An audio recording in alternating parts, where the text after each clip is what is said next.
Middle of the country, but not middle of the road opinions. It's the podcast dedicated to sports in the air capital of the world. I'm going to Wichita. Wichita, Kansas, and beyond. With Tommy Castor and Blake Cripps. This is Keeper of the Games. Some may say we are wildly unqualified. Some may say that we are only mildly entertaining. I say we are exactly where we need to be, being your counselors, your sports counselors on what, quite frankly, might be the worst week that we've ever had on the show. Not a great weekend for me off the show, but on the field, it could not have gone any worse than it did for Wichita sports this past weekend. With that, we welcome you into the newest episode of the Keeper of the Games podcast, the only show that we're aware of focusing on sports in and around and of interest to Wichita, Kansas. This is episode number 79. I am Blake Cripps, joined by Tommy Castor. And Tommy, I'm actually going to give you the option. Do you want to go in order of worst to best or best to worst on the topics today? I don't think it particularly matters one way or another. I mean, we got to get through all of it at some point in the show. But I got to tell you, yeah, it was a pretty terrible weekend sports-wise, but it was a great weekend for me personally. So, why is that? Well, if you don't mind sharing. Yeah, no, absolutely. So my wife and our baby, they went out of town to visit family this weekend, and they're gone right now. They'll be back on Wednesday.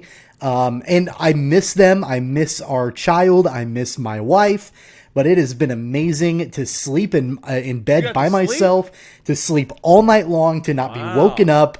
It's been pretty incredible and pretty restful. So I've enjoyed that for quite a bit. And then on Sunday, because they were gone, I spent the day watching NFL. I watched the Ryder Cup. I watched a little bit of baseball. So although the outcome in, the football world at least wasn't positive, it was nice to just get a full day of watching sports with no interruptions. It was nice to see the Americans not choke like dogs in the Ryder Cup for a change. They were dominant, and I think that this is going to be the start of a dominant era for American golf. Yep, I really do. Because we've had pretty talented American golfers before that have kind of gagged it up a little bit. I was especially hoping that we would do this, especially after the ladies in the Solheim Cup kind of got a little bit whipped, taken out to the shed a little bit by the Europeans. So that was really good. For me, not a great weekend, and this certainly didn't help. What would make my week better, though, is if you followed us on all of our social media platforms. Go and subscribe to the show. The best place, the first place that gets the show each and every week is cogpod.podomatic.com. But we post them everywhere. Sometimes it accidentally posts them 3 times. So what you should do is just listen to each one to make sure that you fill out all of your playlist on Spotify or iHeartRadio or Google or all these other platforms that are available. Of course, you can watch the show. Videos are on YouTube. We are on YouTube, Keeper of the Games. Facebook.com/Keeper of the Games. We post it there as well. And we're at CogPod on Twitter. Best handle if you'd like to follow with us, interact with us on social media, cogsports.com. So, since Tommy does not have a preference on episode 79, we are going to go from the best to the worst. So, our other topics coming up on the show today. Kansas fails in the second half. Kansas State fails in the second half. And the Chiefs fail in the second half. Well, they actually failed a lot in the first half as well. But we'll begin today with the Wichita Wind Surge as they were swept out of the AA Central Championship Series. They did not win a game in Arkansas. That means they had to win 3 straight to win the best-of-5 series to win the inaugural AA Central title. They could not. They were beaten 6-2 by the Northwest Arkansas Naturals on Friday night. The Wind Surge finished the regular season with the best record in the AA Central, 69-51, but the team that moved from Wichita, Tommy, was much, much better than the team currently in Wichita during this postseason. Yeah, that's what really makes it tough is you get to this part of the season and, major league squads are calling up minor leaguers and you've got a lot of, shifting with the rosters amongst the farm system for all of these teams.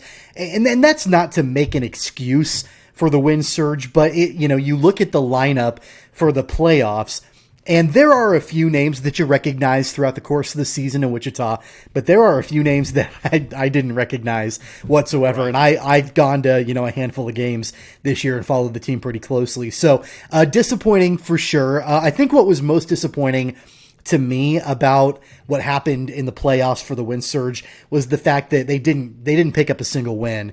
They kind of limped their way to the end of the season by being swept by Northwest Arkansas, who, credit to them. They're a great ball club. One of the games I went to this season was against Northwest Arkansas, and they were solid. They're a really good baseball team.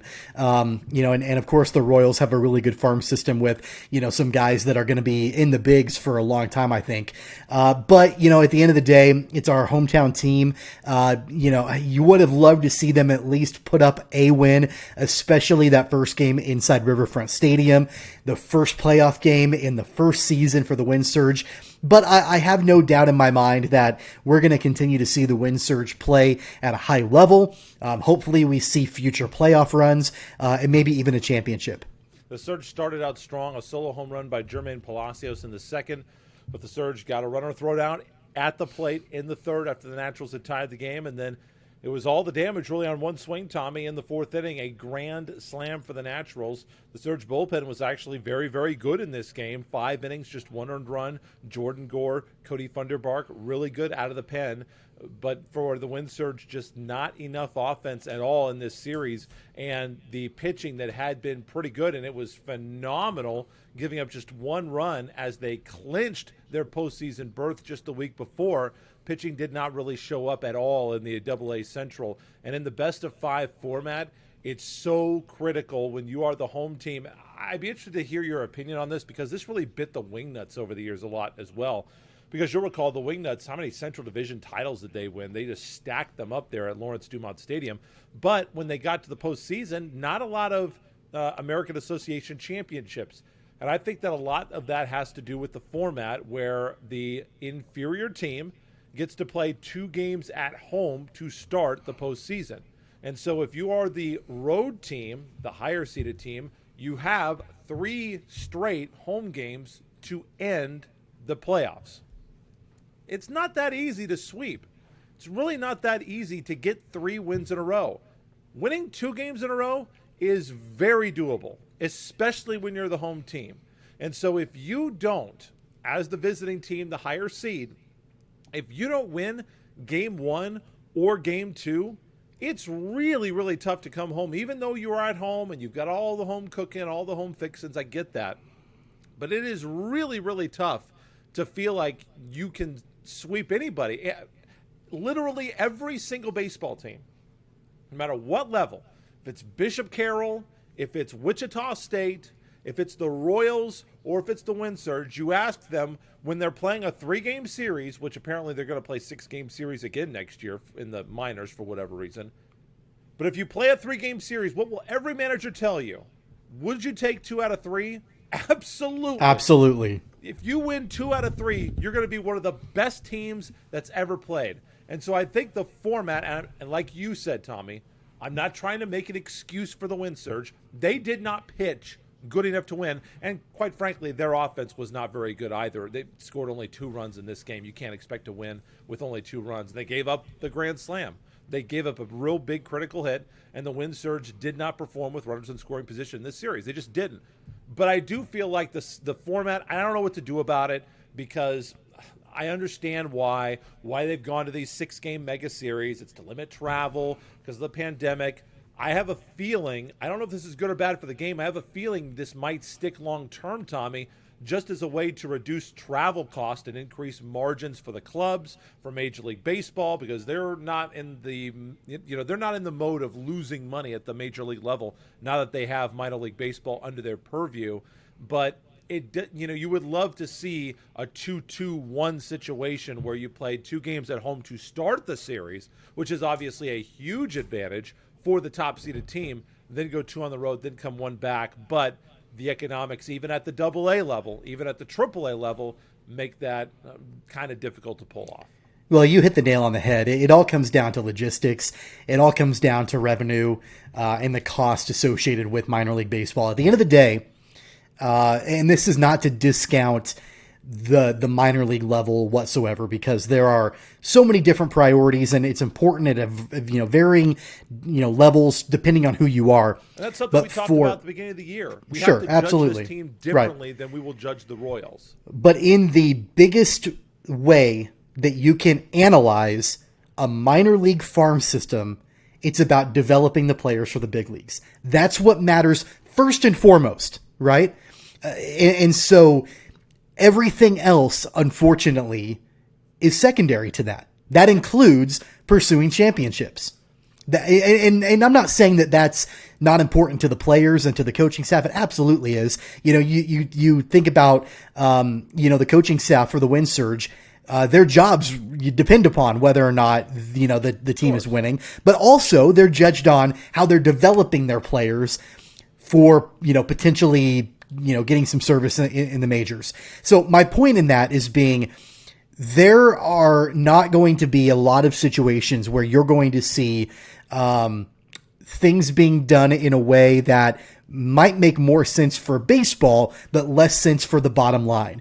And so, yeah, it absolutely would be the ideal way, the preferred way, if you did what the majors did in a best of 5 series and go 2 games at home for the top team, then 2 games at home for the inferior team, and then a deciding game 5 back at the original, the home location for the top team. That would make the most sense baseball wise, but then you're spending a lot more in traveling costs. You're spending a lot more as far as, getting staffing for that, tickets, all of that, because I would imagine that it's a lot more self-contained when you have 3 games in a row as opposed to potentially 2, and then a break for 2, and then 1 more game to turn everything back on for. So, yeah, again, it's not an excuse for what happened, but yeah, it's difficult when you're the Wind Surge and you have the best record in the division and you're rewarded by going on the road for the first 2 games.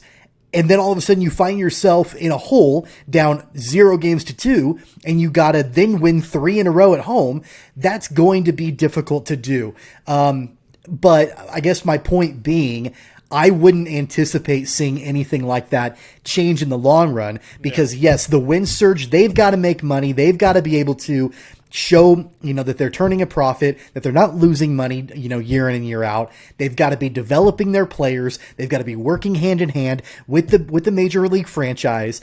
And then after that, then you look into the results of the actual baseball game, where when you go to a Twins game, the number one thing is the success on the field for the team. It's a little bit different in the minors. One thing, Tommy, that you are looking forward to most in the Wind Surge's second season coming up. Obviously, this first season we had to wait so long to finally get it, and I know that for a lot of fans it was just, okay, we're actually allowed to go and watch the team. It's actually real. It's actually happening. The stadium's great.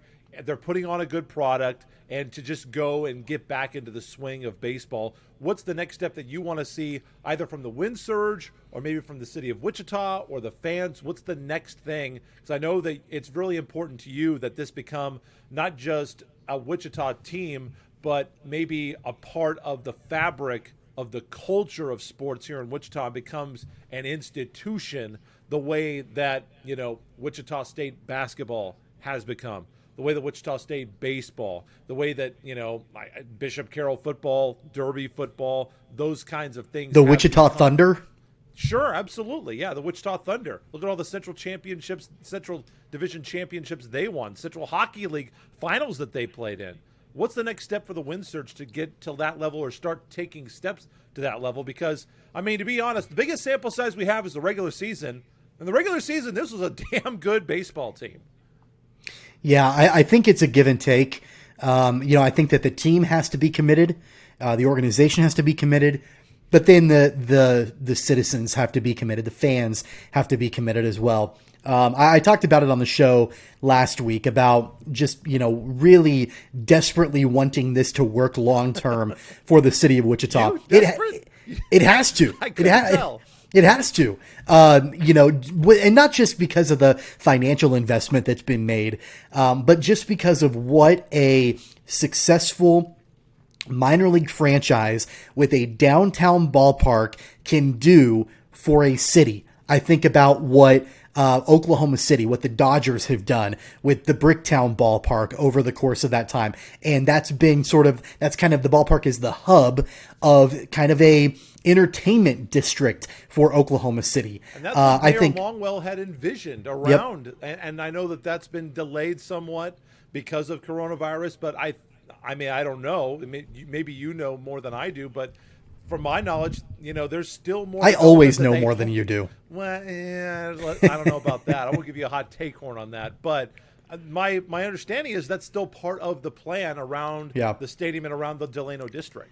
Yeah, there was nothing more fun than going to a game. And this actually, I did this the last game I attended, which was probably 3 weeks ago.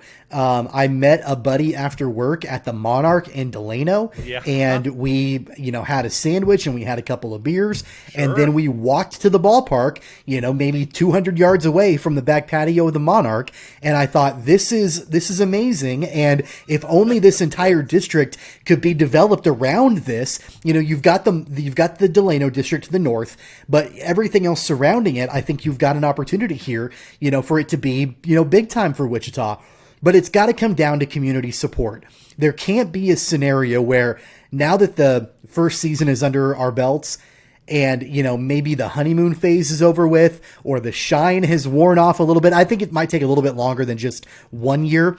But we've got to have the fan support long term, coming out to the games, supporting the team, recognizing that this is not, even if you're not a baseball fan, this isn't just important to baseball fans. This is important to the fabric of the community and long term what this can do economically and culturally for the city of Wichita. So that's why it's really important to me that, whether or not the team is successful doesn't particularly matter. It does, but it doesn't, because minor league sports is so much more, or should be so much more than just the actual game. It's entertainment. It's, it should be affordable. It should be accessible. It should be something that, even if you've never watched a baseball game in your entire life, you come away from it saying, I had a really good time. I may not have known what was going on, but I had a really good time. Yeah. That's what needs to happen. And that's community support, number one. But then it's kind of a two-part answer, because I also feel like, and I'd love to get your thoughts on this too,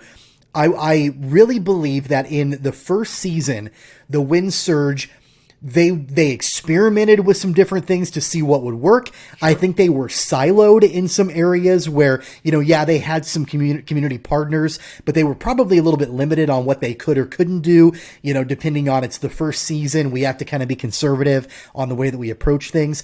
I would love to see some really dynamic partnerships that the Wind Surge is able to develop in season number 2. Some really neat outreach opportunities. I'm trying. I don't want to be critical of the Wind Surge, because I loved the games that I attended. I loved the experience there. But I'll be completely frank. I'm a partial season ticket holder, and I never spoke to anybody from the Wind Surge at all during the entire season. There was nobody ever checking in to see how it was going, if there was anything that they could do. Maybe I would want to buy more tickets. Maybe I would want to increase my schedule. There was never any sort of communication, and I'm sure that the staff has a lot going on. But if the community is going to be expected to support the franchise, then the franchise needs to support the community. And so it's kind of a give and take. It's a two-way street. I think it can be done. I hope it can be done. And I'm optimistic for the future. The Wichita Wind Surge going to open things back up on April the 8th in 2022 against Tulsa. Again, they're doing the 6-game series. I would love to see them involved more in the community, Tommy. I would love to see the Wichita Wind Surge get involved with some youth baseball, with some of the collegiate teams. With Wichita State, they let the Shockers come and play. I'd love to see them get involved with Friends, with Newman University, high school teams, maybe even League 42. I think they did some stuff with League 42, but just to bring those in, youth softball leagues, Wichita State softball. I think that there are chances to make those connections where you can get some of those crossover fans that are already watching Diamond Sports and introduce them to the Wind Surge, to the stadium, and to the fact that, hey, I ain't got nothing to do on this Friday night. Yeah, maybe we ought to go down and see what the Wind Surge are up to on this Friday. So I think those are the opportunities that they need to take advantage of. we'll see how things work out. Monday's off again next year, except for July 4th. The AA Central Minor League Baseball again going back to those 6-game series for yet another season. Kind of unexpected, but that's what they're going with for 2022. And just before we move on, a big congratulations to former Wind Surge infielder and my favorite player from early in the season, Jose Miranda, who was named the Twins Minor League Player of the Year on Monday. Nice. I mean, he had a breakout year. He hit 342 with an on-base percentage of 400, slugging 568. He had an OPS of 968, and he hit 29 home runs this year. When I watched him early in the season, the first several games, just the way that the guy hit the baseball. Number one, I thought he's not going to be in Wichita for very long. And number two, he wasn't. And, he's in St. Paul now. But then it was also this guy's going to make an impact for the Twins. And it won't be very long before we see him in the bigs. So congratulations to Jose Miranda. He was fun to watch. We continue on our weekend of failure, going to the next best thing, the next least worst thing. And that was the University of Kansas Jayhawks utterly failing in the second half. Wow, But you're ranking that as the next least worst thing? I am, and I will tell you why when we get to the next worst things. Okay. The Jayhawks losing 52-33 at the Duke Blue Devils, which means that the Jayhawks are probably not winning another game this year. Duke goes to 3-1, but the Jayhawks in the first half gave you reasons to hope, outscoring Duke 21-14 in the second quarter. A lot of positive things to come out of this game, Tommy. Devin Neal, a bit of an epiphany for KU with 17 rushes, 107 yards for the touchdown. Jason Bean threw for 323 yards. The volume was good. The bad, he did throw it to the Blue Devils twice. Trevor Wilson had 5 catches for 122 yards. Kwame Lassiter went 4 for 99 yards. And Torrey Loughlin had 2 surprise touchdowns. The Jayhawks rolled up 530 yards of offense. When's the last time they did that to a team that's not named Oklahoma? But Duke outscored KU 21-3 in the third, 31-9 in the second half, and defensively, KU does not have it figured out. Duke ran the ball 52 times for 279 yards, and I thought maybe the biggest play of the game, Tommy, was the 62-yard run that KU got early in the second half, very early in the third quarter, by Devin Neal, but KU only gets 3 points out of it. KU did not score again until the 8:42 mark in the fourth. I think if you get a touchdown there, there's a big momentum swing. You're taking a double-digit lead. KU led at the half 24-21, so you're going ahead 30-21. You have a big play, and you do not get 6. Duke ended up piling up 600 yards of offense, and let's be honest, KU's tackling was amateur hour in the second half. But I thought that there was an opportunity to continue the momentum, and after KU was held to 3 there, it was all Blue Devils for about the next 20 minutes of football. Yeah, my biggest takeaways with this game is that, number one, I really think that the Jayhawks offense is for real. And I think that it's even if it's just Duke? Yeah, I mean, I think that we've seen them be able to move the ball down the field pretty much this entire season, for the most part. They're not winning. As I made a lot of points. They've made, but I like where it's headed. I like the improvement offensively. And I think it obviously starts with Jason Bean. This guy has been a revelation at quarterback. I know he threw a couple of interceptions in the game against Duke, but he's dynamic. And he's able to have the competency to lead the team down the field. Now, they need to convert more often than what they've shown this season. But I would challenge anyone to tell me that any of the other options at quarterback for Kansas could do remotely close to what Jason Bean has done over the course of the first 4 games this season for Kansas. I just don't think that that's the reality with the other quarterbacks in the QB room for the Jayhawks. I think that Jason Bean has solidified himself as the guy, and that was never a question, but I think he truly has solidified himself as the best option that the Jayhawks have this year and probably next year as well. Probably next year. He's got some weapons. I think Devin Neal has been a revelation. Torrey Loughlin coming in from the dead. I didn't even know Torrey Loughlin was still on the team. On the team. Running the ball 7 times for 47 yards and a TD. 1 catch for 20 yards. That was a TD catch. God bless him. That was awesome. Awesome.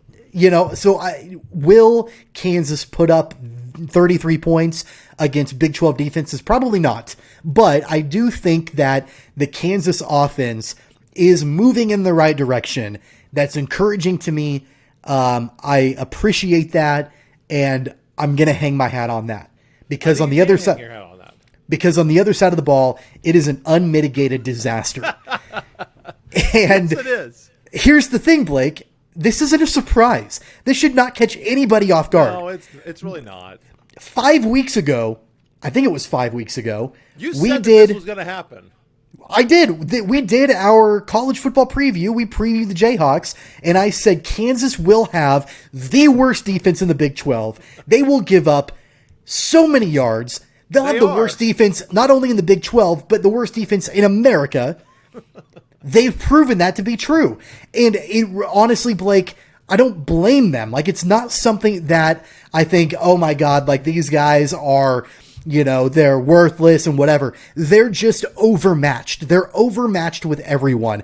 They don't have the size. They don't have the strength. They don't have the speed. They don't have the conditioning. They don't have the technique. They don't have any of the metrics that you need to line up against not only Big 12 opponents, but opponents like the Duke Blue Devils and the Coastal Carolina Chanticleers. They don't have the dogs to be able to go for 4 quarters. Now, my caveat to that is that you watch pretty much any game so far this season, the Jayhawks defense, they've done admirably early on in the game. And then it's something about the second half, and that's why I go down to the conditioning, the size, the strength.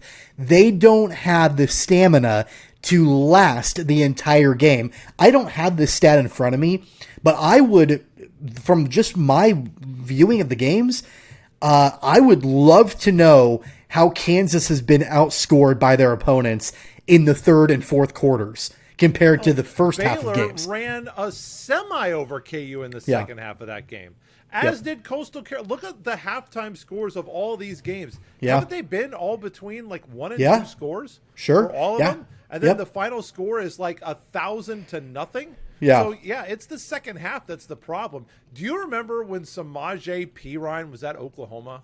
And he ran for like 4,000 yards against KU. It was over 400. I think it was 435, the most that KU's ever given up on the ground to a single running back.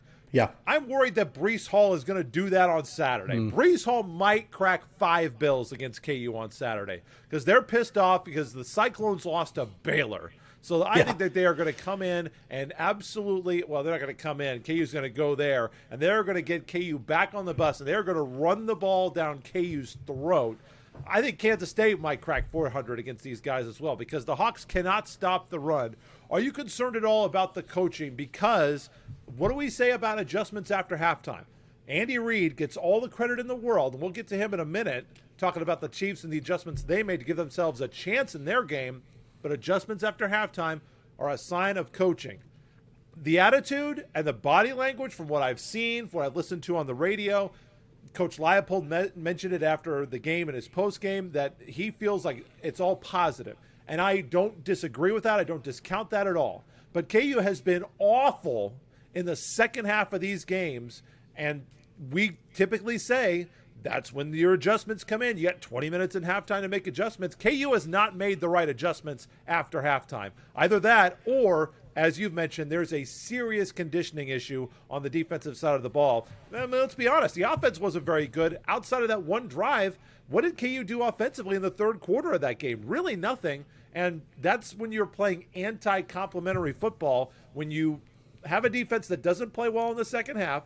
You have an offense that goes 3 and out all the time after one long drive. The defense comes out, they're already tired, and it's just a self-fulfilling vicious cycle, and that's what leads to, what was it, like 21-0 run for Duke, and what all of a sudden was a 3-point lead and a 6-point lead turns into 52 points for the Blue Devils. Yeah, and look, I don't know schemes and coaching well enough to be able to tell you definitively that it's an adjustment issue. And it's way early in the Leipold era.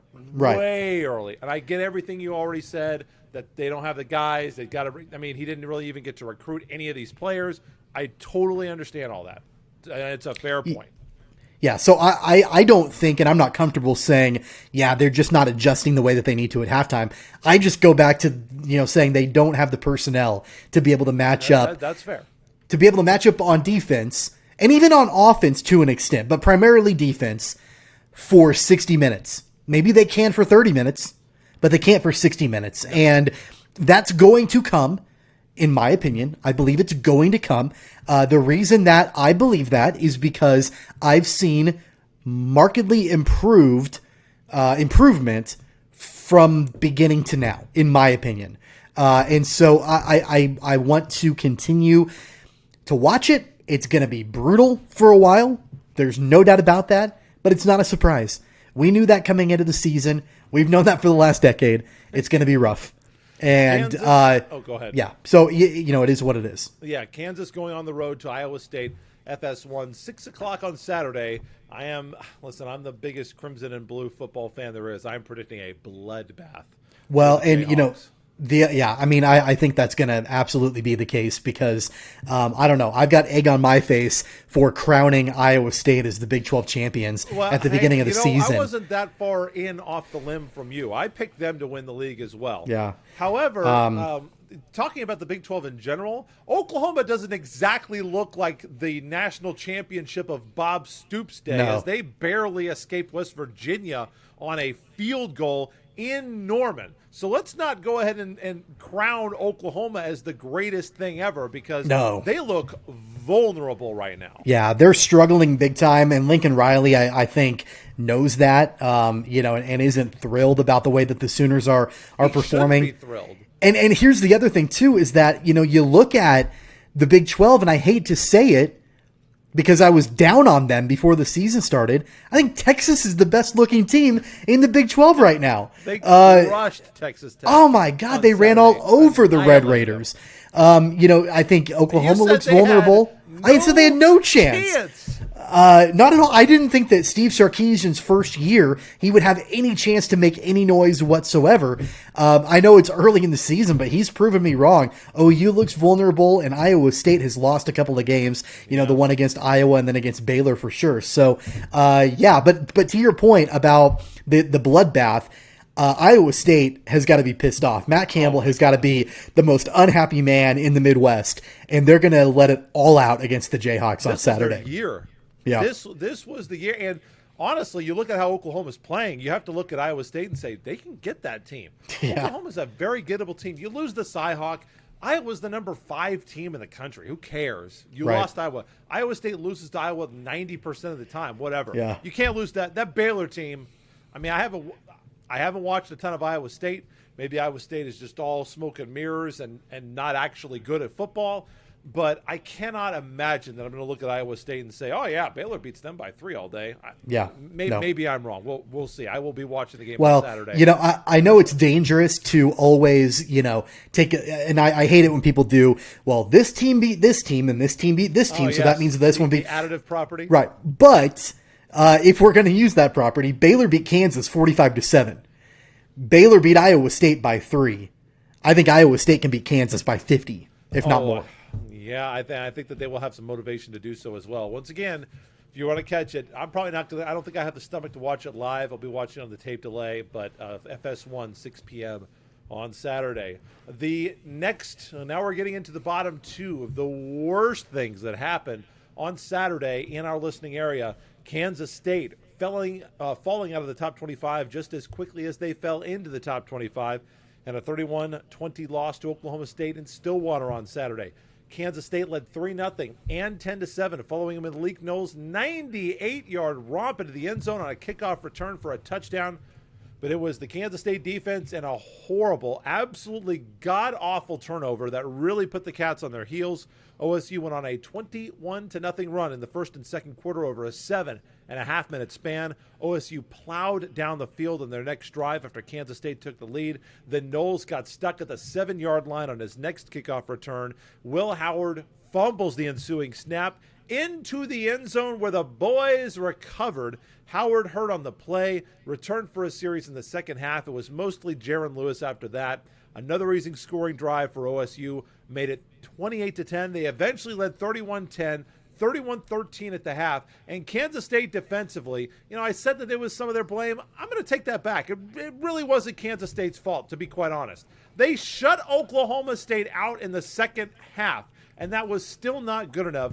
Kansas State getting one touchdown in the third quarter to lose at 31-20. This was worse than KU for a couple of reasons. First, you lost Will Howard. Will Howard is your second best quarterback, by far, in my opinion.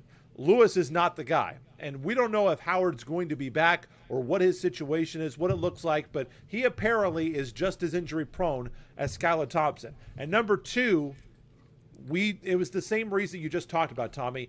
The Kansas State season means more. KU's bad. There's nothing anybody can do about it.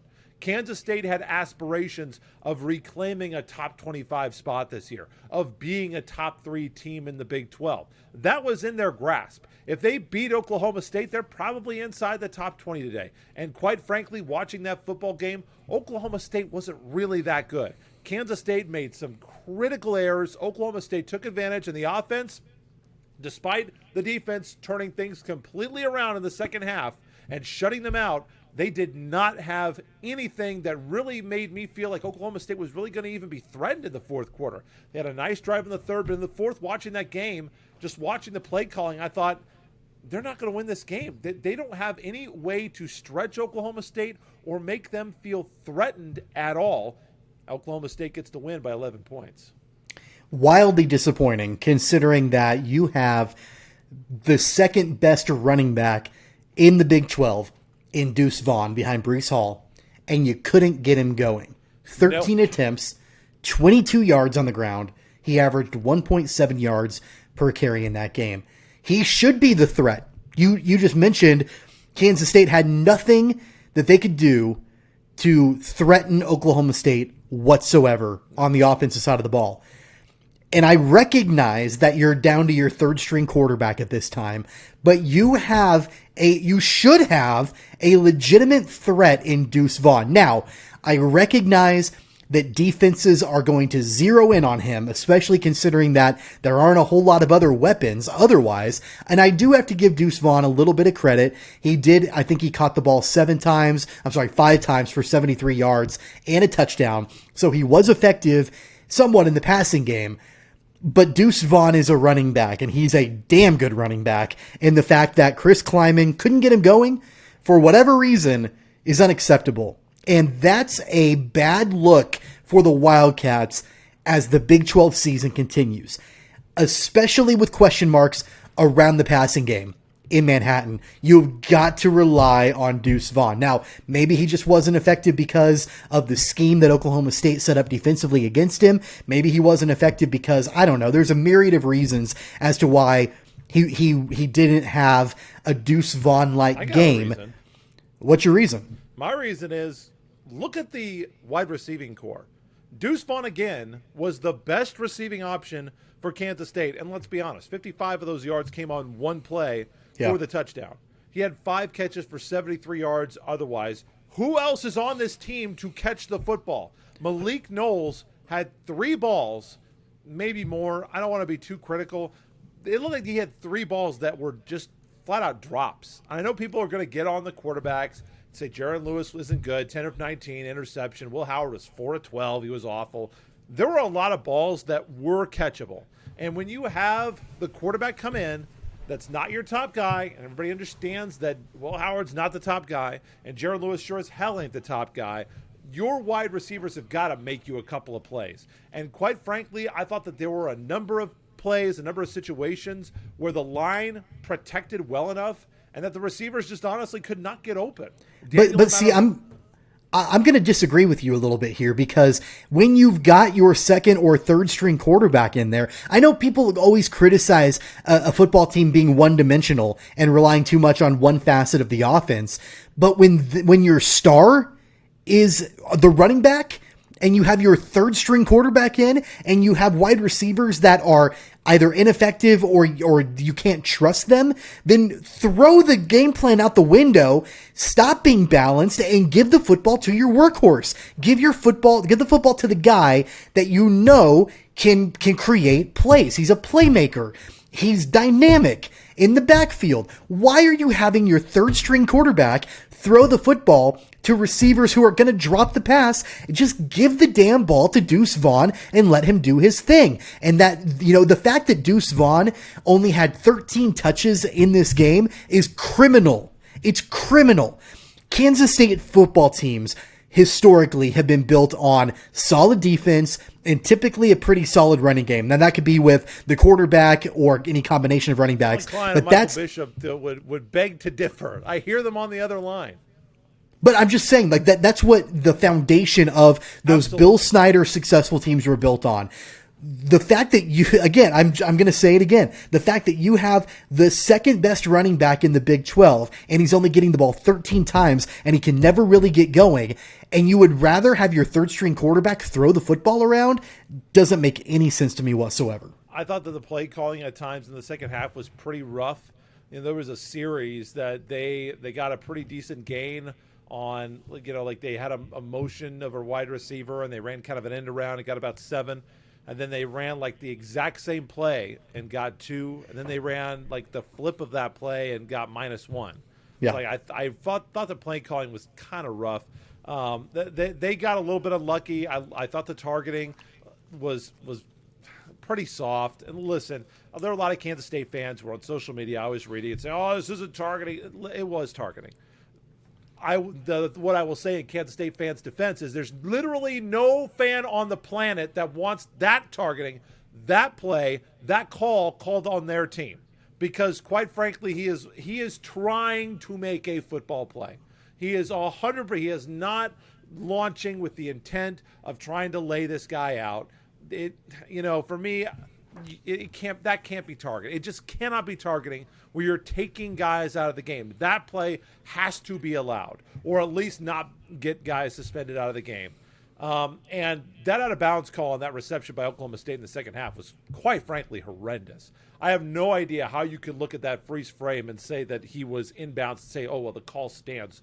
That was a horrible injustice. I give credit to Nick Allen. He came in with 10 tackles after Daniel Green was ejected in the first half. Played really well defensively. But yeah, for Kansas State, play calling was rough. Wide receivers was rough. And it's not really due to get much better as things progress. Yeah, no, it's really not. And, we talked about Iowa State taking out their frustrations on Kansas. I think the Sooners are going to take out their frustration on the Wildcats this weekend. I know the game is in Manhattan, but no chance.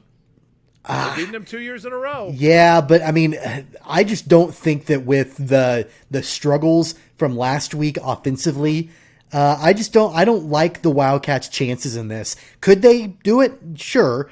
But I could also get struck by lightning twice in a row. I just don't really see that happening either. So I don't know. Wildcat fans are going to say they're beatable more so than ever. We beat them when they were a better team. They're not as good of a team now. Two really good halves of football in the second half. But I like the Sooners to bounce back from the last couple of weeks, to find their way a little bit. I think that they'll end up beating the Wildcats. It's a big kickoff, 2:30 p.m. on Fox. Hall of Fame weekend up there in Manhattan. As we mentioned earlier, Oklahoma looked pretty darn ordinary against the Mountaineers of West Virginia. We now go to the final segment of the program, the absolute 100% undoubted worst thing that happened over the weekend in Wichita area sports was the Kansas City Chiefs losing to the Chargers in a horrific offensive performance in the first half. 3 points, boys and girls. That's what the Chiefs scored in the first half. The Chiefs defense had a bad second quarter, Tommy, and they didn't have a great fourth quarter, but the Chiefs scored 3 points in the first half. Clyde Edwards-Helaire had another fumble. Tyreek Hill lost a fumble. Travis Kelce All credit to him. He's a man among boys, but Patrick Mahomes threw 2 interceptions, including another huge second-half interception that changed the course of the game on a pickoff by Haloi Gilman. Where do you want to start with this one? Justin Herbert was solid. He was 26 of 38, 281, 4 touchdowns, no picks. You said that he was going to be a good quarterback in this league. It turns out that that is going to be the case. And the Chiefs' run game, you would have thought that in this game the Chiefs probably couldn't run the ball worth a lick. They got the running game going. Clyde Edwards-Helaire, 17 for 100, 30 carries, 186 yards. But defensively, they could not stop Mike Williams. The 4 turnovers, too many missed opportunities for Kansas City to come back from. Such an incredibly disappointing result these last 2 weeks. I tweeted out, Tommy, this team is equally and mystifyingly close to being both 0-3 and 3-0. I can't explain it. Where do you even want to start on this Chiefs-Chargers game? Well, here's the thing. I want to start with an overall look at this team, first and foremost. We have been conditioned as Kansas City Chiefs fans that Patrick Mahomes is superhuman. Yes. We've been conditioned that it doesn't matter the deficit, the Chiefs will find a way to win. That's not reality. That's not long-term reality. That's not sustainable reality. It never has been, and it never will be. The fact, and I go back to the Super Bowl winning season, the fact that throughout that playoff run, every single game the Chiefs had to come from behind and, miraculously win the game, that's not sustainable long-term. I don't care if you're Patrick Mahomes or not. It's not sustainable long-term. This is not a knock on Patrick Mahomes. He is a once-in-a-generation quarterback. But you have got to find ways to win games without having to rely on Patrick Mahomes doing something superhuman. Because you put so much pressure on his shoulders, and we've seen it the last 2 weeks, he throws interceptions at the end of the game. Is that fair, though, this week? I mean, like I said, the Chiefs had a really good running game. The Chiefs played great defensively to start the game. They gave up 14 points in the second, and they had, there was some misfires defensively in the fourth quarter. But for 3 quarters of the game, I think you said if the Chiefs gave up 14 points through 3 quarters, that's pretty good. And the Chiefs ran the ball for 186 yards. Doesn't that qualify as help? I mean, look, I don't think that this is not a bad football team. This is the Chiefs team talent wise and I think in some areas they are even improved from a year ago. I thought that at least to start the game, defensively, the Chiefs were better than we saw against the Ravens. They were better than we saw against the Browns in week 1. Especially that very first series, the defense was fired up. They forced the Chargers into a 3-and-out situation. They were jumping all over the field. The defense looked more energized. And really, I think they did throughout most of the game. The issue became the turnovers, and everybody's going to talk about that left and right. Eric Bieniemy talked about that, earlier this week about how the team is where they are because of the turnovers. You can't turn the ball over 4 times and expect to win. The fact that the Chiefs were able to go up by 3 in the second half, despite the 4 turnovers, shows how talented of a football team they truly are. But it's, again, it's not just Patrick Mahomes. It's not just his 2 interceptions. It's the fumble by Clyde Edwards-Helaire. It's the fumble by Tyreek Hill. Everybody has to share in that a little bit. And I don't think it's too bold to say the Chiefs were the better team at halftime, and they were down 14-3 because they gave the ball back to the Chargers each and every time. And you can't do that in the National Football League. So at the end of the day, that's the major thing I think you have to clean up. Well, yeah, it's now become kind of a multi-week problem for Kansas City because you had a big crippling interception. And then obviously, I think you and I both agree if Clyde Edwards-Helaire doesn't fumble that ball, the Chiefs probably find a way to win that game last week.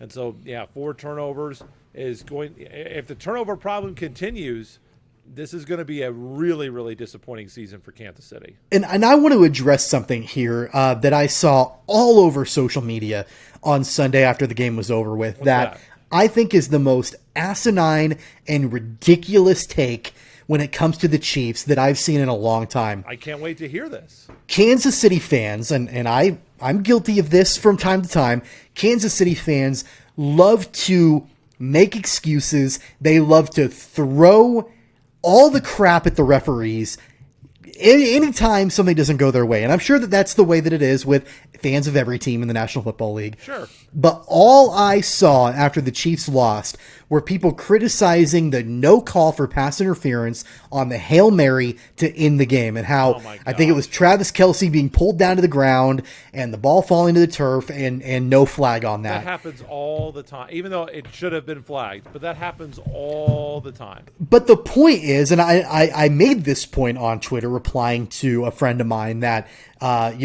just went on and on about how terrible of a non-call it was and how the refs are a joke and blah, blah, blah. If you're mad about that, you're missing the point about what's wrong with this team right now. That I'm just as pissed off as anybody, but not at the referees, and about the fact that we were in that position anyway to begin with. The fact that the team even had to worry about a Hail Mary that's the problem. And it's not about the referees calling or not calling something. It's about the fact that you were down in that position at the end of the game in the first place. And it was entirely self-inflicted. Yep. Self-inflicted. With the interceptions by Mahomes and the fumbles, it was entirely these two losses. If the Chiefs don't turn the ball over in that interception fumble last week, if they turn it over half as much this week, we're talking about a 3-0 team, probably a 3-0 team. So that's what makes it even more frustrating, is that it's entirely self-inflicted and preventable. And you know what? And I'm gonna put my friend on blast here a little bit. And David, I love you. And I don't even know if you listen to the podcast. If you do, I'm sorry for putting you on blast. But he had tweeted, I think it was a video in slow motion of the no call. And, I responded and I said, I'm not mad about it. Should have never been in that position in the first place. I'm going to read you verbatim our conversation here. Sure. He said, "No passion then. Could have been another comeback win for the record books, like half of our Super Bowl winning seasons. Not mad about it means you're good with the Super Bowl loss against the 49ers because we played like crap the first half." My response to that was, no, not mad at. So he doesn't even know what he's talking. We lost to the Buccaneers in the Super Bowl. So I said, not mad about it means that pinpointing a desperation play at the end of the game is the source of the complaints misses the point of why the team is sitting at 1-2. I didn't say I wasn't mad at all because I'm pissed. I'm just not mad at the refs on a last-second Hail Mary. That's not the reason why you should be mad. Literally, 85% of the time that doesn't get called. And you can bet that if it was the reverse and the Chiefs got called for pass interference, they would be crying bloody hell in Kansas City. And maybe deservedly so. I'm not saying – the one thing I will say is I was listening to this game on the Chiefs radio network. Mitch Holthus did not even mention it. It was unmentioned in his play-by-play that there was pass interference or the possibility. He just said he called it incomplete. Chargers win. Final score. Post-game sponsored by whoever and whatever. So it wasn't even worth for him, the voice of the Chiefs, to bring up, because I think he does get the big picture. This is a team that does not have to reduce itself to begging for calls on Hail Marys at the end of the game. This is a team that must hold itself to a higher standard offensively. And, I'm not even going to blame the defense for this loss, honestly. The defense, you get a pass this week. The Chiefs, in order to win this year, must hold themselves to a higher standard offensively when it comes to taking care of the football, because they have not done that the last 2 weeks, and it's been the chief reason. I know that you think that the defense – I don't want to get into last week. I know you think the defense played bad last week, and I don't disagree. But the chief reason is that the Chiefs are struggling right now is because they are coughing up the football too much. And I do think that the one area that the Chiefs offensively have really improved their game night and day is offensive line. I think that rebuilt O-line is significantly better than it was a season ago. I don't feel like Mahomes is running for his life quite as much behind the line of scrimmage as what we saw last season. But that being said, it makes me wonder if, he's trying to do too much. There is, and I want to cut Patrick Mahomes a little bit of slack here. You should. There is a overwhelming amount of pressure on this guy's shoulders.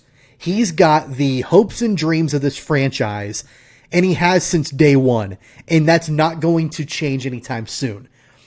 And part of me, and he has welcomed it, and not complained at all. He doesn't shy away from it, but part of me wonders if when you're a Patrick Mahomes and you see your highlights week in and week out on ESPN and all the crazy, amazing, wild things that you do, if you feel a responsibility or an expectation to one-up yourself every single time. I don't think it's that. I think even going back to the interception last week, I don't think that it's that at all. I couldn't disagree more, actually. What I think it is, and I don't think you're that far off, I think what it is just confidence. He goes in and says, nobody else in the world can do this, but I can do this because I'm Patrick frickin' Mahomes. I can do this. I've done this. I've thrown the ball left-handed for a first down. Why can't I do that? I've thrown off the back foot 99 yards for the touchdown, hit the guy.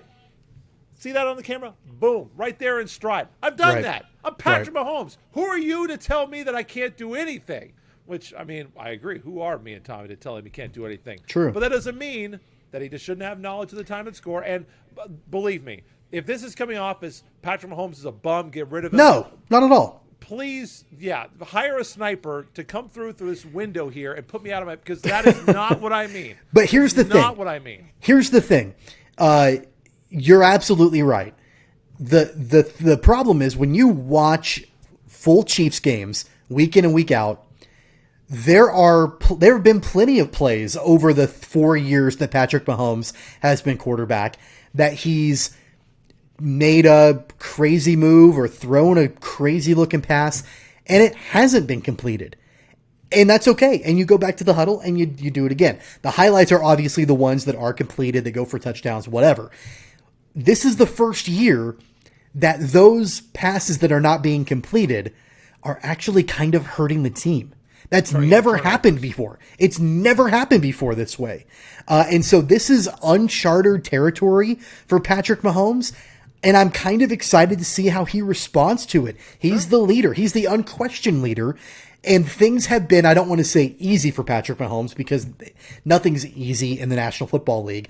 But, he has shown himself to be the best player in the damn world week in and week out. Not a ton of adversity. I think the first time there was really, truly adversity was the Super Bowl loss. I don't even count the AFC Championship loss 2-3 years ago because there wasn't that expectation there. I think the first adversity was the Super Bowl loss, and now he's encountering, for the first time ever, some regular season adversity in consecutive weeks. So how does he respond? How does the team respond? I'm excited to see what they do. Kansas City playing the Philadelphia Eagles, noon on CBS. Supposed to be a road trip for Kansas City. The Eagles playing their third game, actually, as we're recording this on Monday night, as you are watching or listening to this on Tuesday.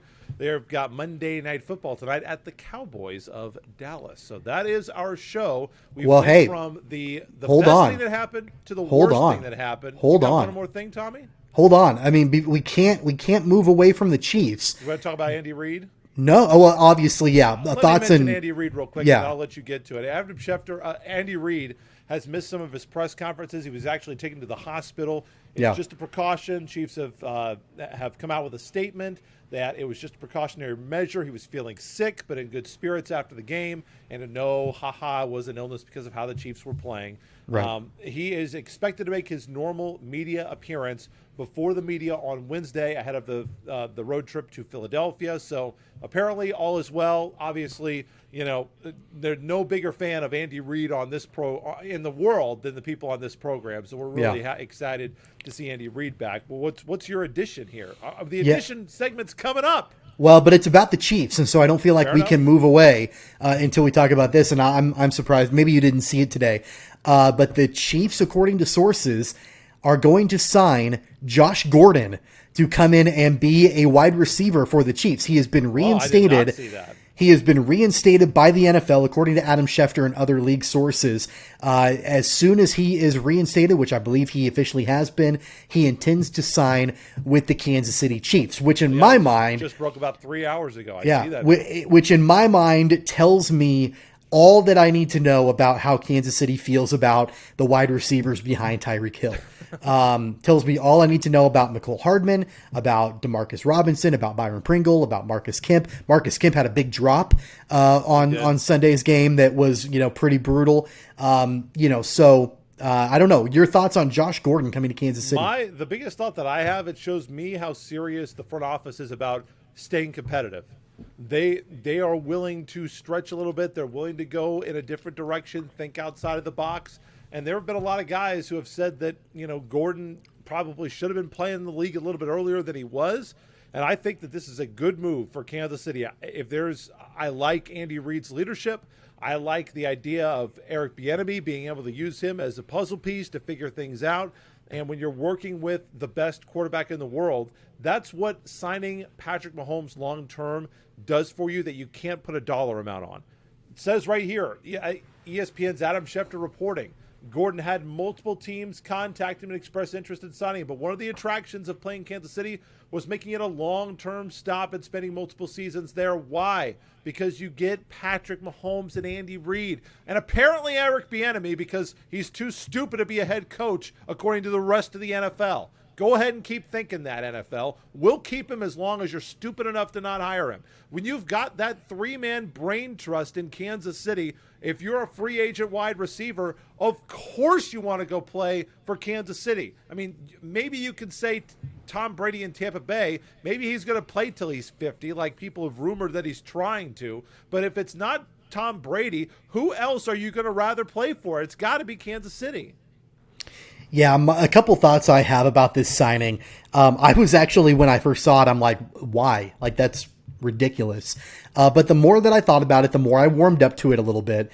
A couple thoughts that I have, though. Number one, not only to me does it show what they think about the other receivers other than Tyreek Hill, but it also shows me how badly they miss Sammy Watkins.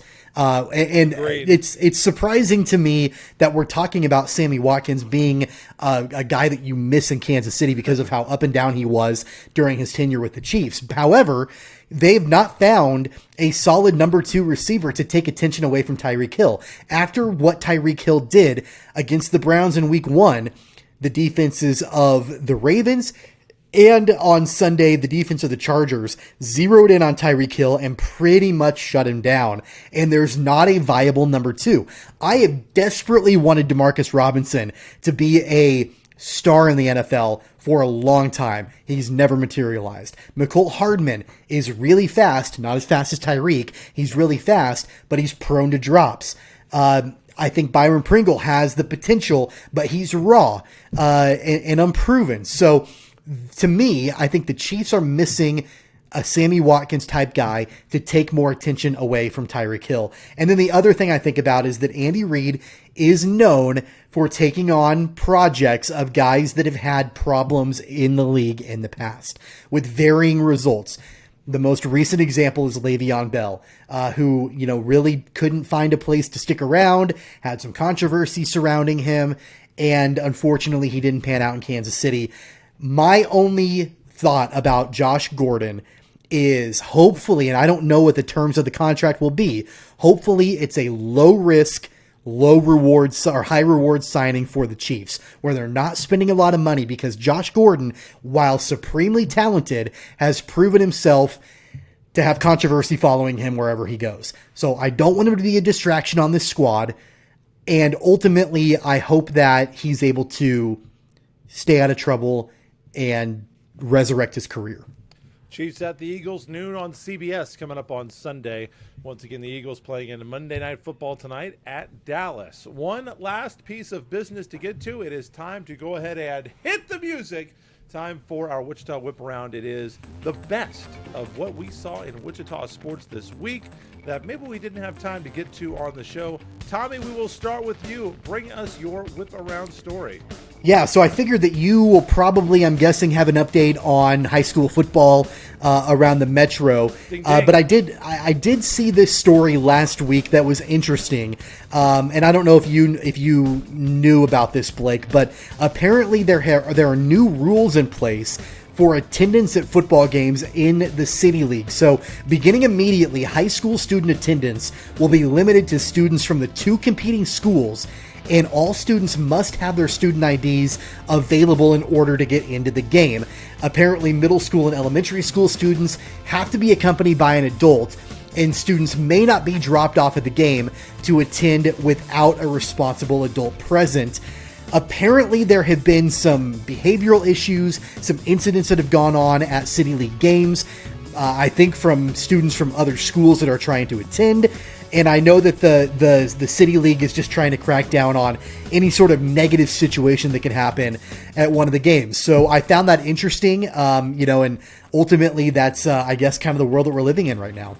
Yeah, I don't know how I feel about that. I mean, I feel like, if you can't, obviously, behavioral issues are never, something to be laughed at or scoffed at. When I was in high school, you didn't go to the high school football game to cause trouble. You went there, to hang out, have a good time, support your team. I do think it's kind of weird. Like, how can you, if they buy a ticket, how can you tell them, no, you can't come in? Isn't that just discrimination? I think that they obviously want to limit it to students from just the two schools that are playing in the game.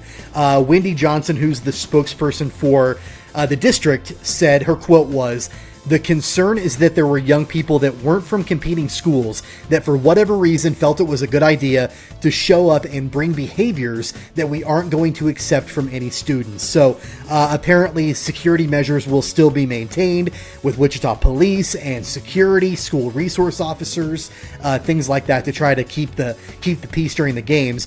It makes me wonder if there have been some negative incidents that have gone on early on in the season. So is it okay for them to go and do that stuff at the game where they're a student at? Anyway, yeah, I don't know. A good piece of news, though. People do need to know that.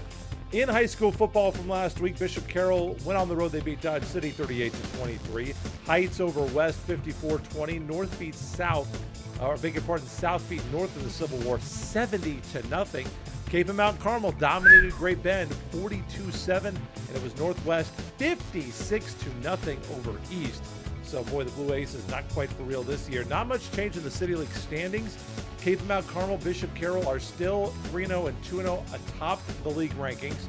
Then you've got Heights 2-1, West at 1-1, Northwest creeping up the rankings to 2-2. Three teams at 1-2, East, South, Southeast, and North 0-3. Matchups. Aren't we getting ready for the? I know you're talking about matchups, but isn't the Holy War coming up here soon? It is soon, not this week, however. Okay. Bishop Carroll hosting Wichita North. All the games are on Friday this week. South is hosting Pittsburgh. Heights has got Andover on the road at Trojan Stadium. Hayesville campus is going to be taking on Northwest at Northwest Stadium. Wichita West hosting East at Adair Austin Stadium on the campus of your favorite university, friends. And Southeast is hosting Cape and Mount Carmel at Southeast Stadium. That is the wrap-up for the City League football schedule. Last segment of the show. Any additions, corrections, or retractions here for the episode, Tommy? I just have one quick addition that is not relevant to anything we've talked about, but Okay. I don't know if you've had an opportunity at all. I know we record the show on Mondays. Have you watched any of the Manning cast on Monday Night Football? The Peyton Manning, Eli Manning. So I've got it on in the background. Obviously, it's muted because we're recording the show. But after we've been recording on Mondays, I'll usually turn it on, and it is awesome. Like I would almost rather watch. It's on ESPN2. So I would almost rather watch Peyton and Eli talking about Monday Night Football than the regular announcers. And they've got special guests this week, Nick Saban and LeBron James and a bunch of other people coming on. It's all remote. They're all from home, Sure. Doing it, but it's a blast. So I would highly recommend the Manning cast. Well, maybe I will try that out. What I did want to mention is that the Royals are in action for their last week of the season. Salvador Perez still stuck on 46 home runs. He is 2 off of Jorge Soler's all-time Royals record for a single season of 48. Next week, we will have our official Royals season wrap-up on the show, and I'm hoping that we got 3 more home runs for Salvi. Nothing against Jorge Soler, but if there's somebody who deserves the all-time home run record for a Royal, it is Salvador Perez. Yeah, totally agree. Apparently, I don't know if you knew this, on this date, 15 years ago, the Royals signed Salvador Perez as Really? a 16-year-old out of Venezuela. I can't talk. But yeah, 15 years ago today. Wow, God, it feels like he's not that old. I mean, I guess if you signed him if he was 16, he's 31. Still not that old. So Yeah. that's good. I'd like to see a lot more of Salvador Perez in Kansas City over the coming years. That is our show. As we said, we will wrap up the Royals baseball season next week. We've got a lot to get to in terms of college football, and will the Chiefs be able to turn it around? That's all coming up on a milestone episode number 80 of the Cog Pod, coming up next week. Like, share, and subscribe. Appreciate all the support. Thank you so much. Make sure you ring the notification, and make sure you get notifications if you're subscribed to the podcast on the audio, or hit the bell if you are on YouTube, or like us on Facebook as well. Last piece of business for our beloved audio listeners. Tommy, please give them your Twitter handle. Yeah, you can follow me anytime on Twitter at Tweets from Tommy. The newly unlocked Tweets from Tommy. And I am, of true. course, at BE Cripps, BECRIPPS on Twitter. And the show is at CogPod on Twitter. So that is a wrap for this week. We'll see you next week on episode 80 of the Keeper of the Game. Take care, guys. You've been listening to Keeper of the Games. Don't forget to subscribe, download, and listen on all major podcast platforms like Apple Podcasts, Google Podcasts, Spotify, Stitcher, iHeartRadio, and more. Visit our website at cogsports.com. Find the podcast and videos on Facebook and YouTube at Keeper of the Games, and follow the podcast on Twitter and Instagram at CogPod. That's KOG Pod.